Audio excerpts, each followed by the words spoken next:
So, no doubt we've all heard about this horrendous film, The Interview by Seth Rogen and James Franco, where basically these two actors are playing CIA agents whose job it is to go into the Democratic People's Republic of Korea and assassinate the president of the DPRK, Kim Jong-un. Already the plot by itself is extremely egregious, but if we look at the historical relationship between the United States and Korea, it makes the film even more horrendous. So even besides the film's plot by itself, the history of the relationship between the United States and Korea has been extremely exploitative and oppressive one, going back to after the Second World War, when the United States occupied the southern half of Korea and installed a puppet fascist regime of Syngman Rhee in South Korea, and up until the Korean War, where the United States, along with the puppet regime, massacred many Korean communists and patriots and nationalists just for opposing the occupation of their country by the United States. And then during the war, the Korean War in the early 1950s, where the United States basically flattened the capital of North Korea, Pyongyang, where no building taller than one story was left standing, as well as the biological and chemical warfare that the United States used against Korea and China, which caused mass death and mass destruction of agriculture in China and Korea.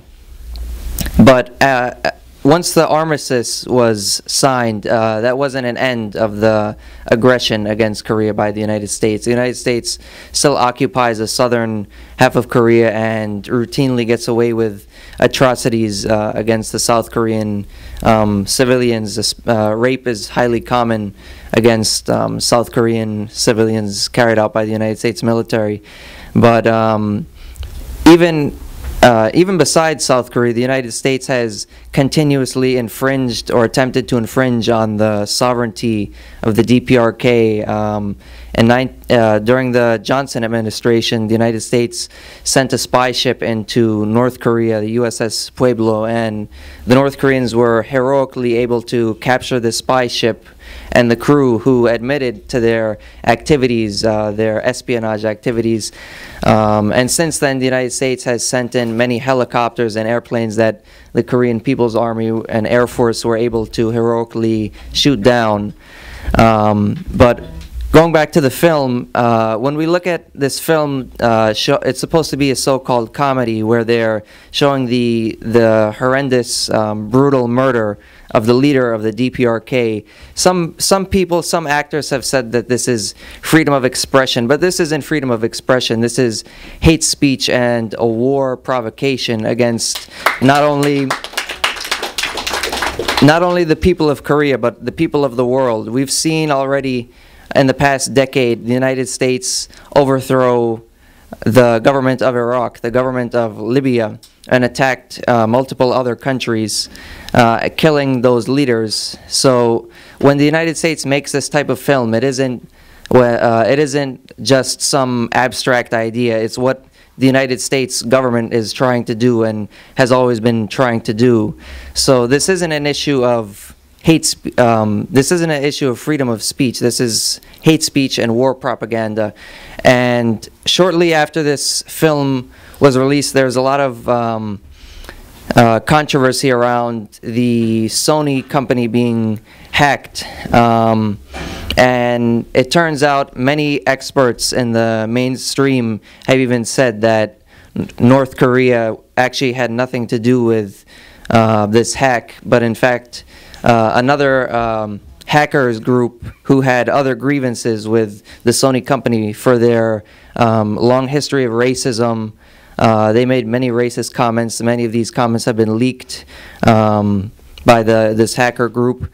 And it's really, if you look into it, this incident with the Sony company being hacked, it goes back to them following the profit motive, because the model that the company was using was basically this idea that they're going to have very loose security because they feel that it's not worth having a $10 million investment to deal with, say, a $1 million hack.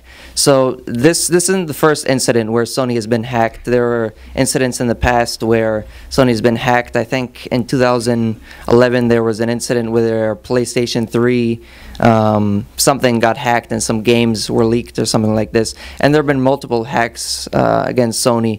And initially the group that claims responsibility for it said that it had nothing to do with the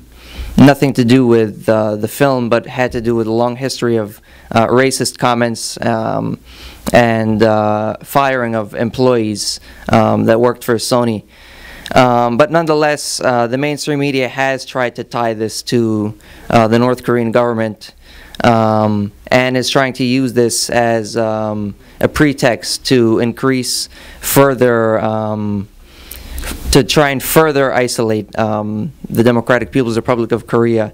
So what we can see out of this is that it's a very clear example from what the film is to the history of what the United States has done to Korea to what the United States is trying to do in response to this so-called hack that they're claiming North Korea did. It's all aimed at attacking the Korean people and the people of the world.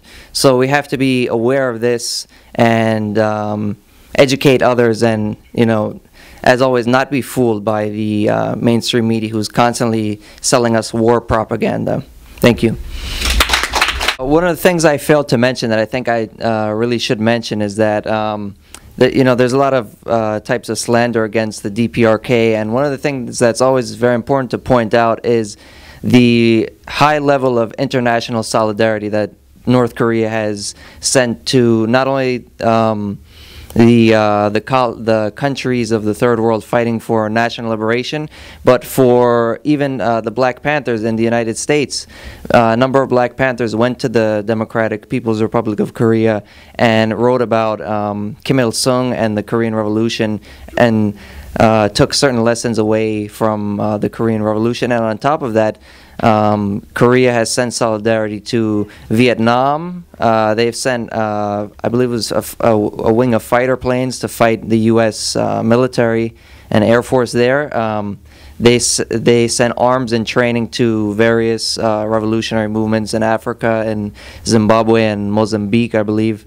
They've sent support to the Palestinian liberation struggle. They even sent fighter planes who fought with Zionist Israeli pilots in, I believe it was the '73 war. And on top of that, more recently, they have you know, been supporting revolutions going on today. They've given support to the revolution going on in the Philippines, and they've sent military advisors to support Syria against the onslaught, the NATO and Israeli onslaught. So I just thought it's very important to also keep that in mind, the international solidarity that's been put forward by the DPRK. But how you explain what's going on with North Korea and this whole thing with Sony and this horrendous, hideous film, it all depends on who you're talking to, right, and where they're at politically. And you know, we can explain. I mean, I was in, you know, DPRK for a week in 2003. It's an amazing country. You don't, no homelessness, no starvation. The people's needs are being met. I'm so glad Nick spoke on this, because what he said about the Korean War. So many people in this country don't even know what the Korean War was really like, and the impact that it had on Korea as a whole, that 4 million people, this country, and within a 3-year span, killed at least 4 million Koreans. At least 4 million. I forgot how it was divided between the North and the South, but as Nick was saying, the whole Pyongyang was leveled. There's not one building was standing after the U.S. bombed it, and today it's one of the most beautiful cities in the world. I mean, just stunning, beautiful subways. It's just, you know, it's just an amazing city. On the other hand, we need to say that this is a diversion away from what's going on today. Yeah. They're using it. They're using this hacking thing, you know, as a diversion away from the struggle that's going on in this country, which is this uprising against police terror. We at least should say that. You know, we should, you know, and then the other will come in terms of educating people, you know, on the Korean Revolution, as Nick was doing. So that's all I wanted to say about that. But I just wanted to say about this uprising is almost 5 months old.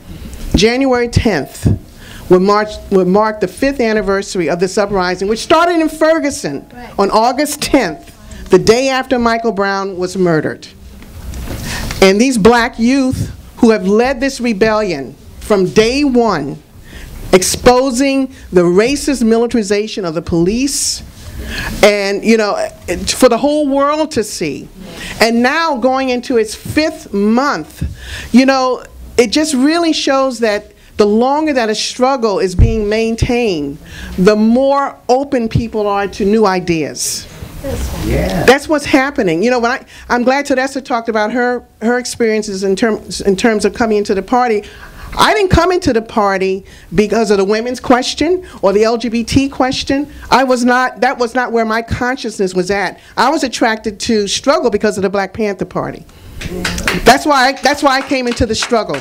And the prison, the rebellions that were going on in the prisons, that was my introduction to the struggle. But when I joined Workers' World Party, it helped to expand my worldview as to, well, why is all this happening?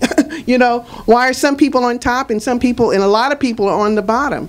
And because of the capitalist system. So it's all a process in terms of, you know, raising political consciousness, because now people are questioning the role of the police.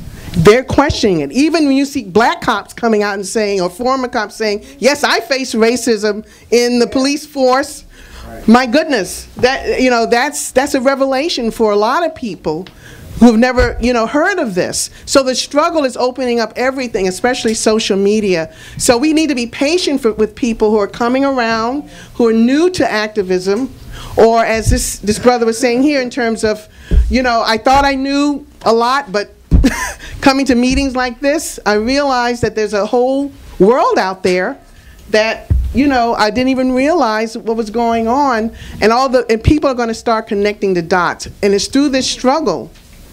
It's through this struggle with this capitalist economic crisis raging underneath it, as the speaker so eloquently talked about. This is what's going to, you know, bring people around to Marxism and to revolutionary thinking. Believe me, it's going to happen. It's inevitable. So anyway, I just wanted to make that point. And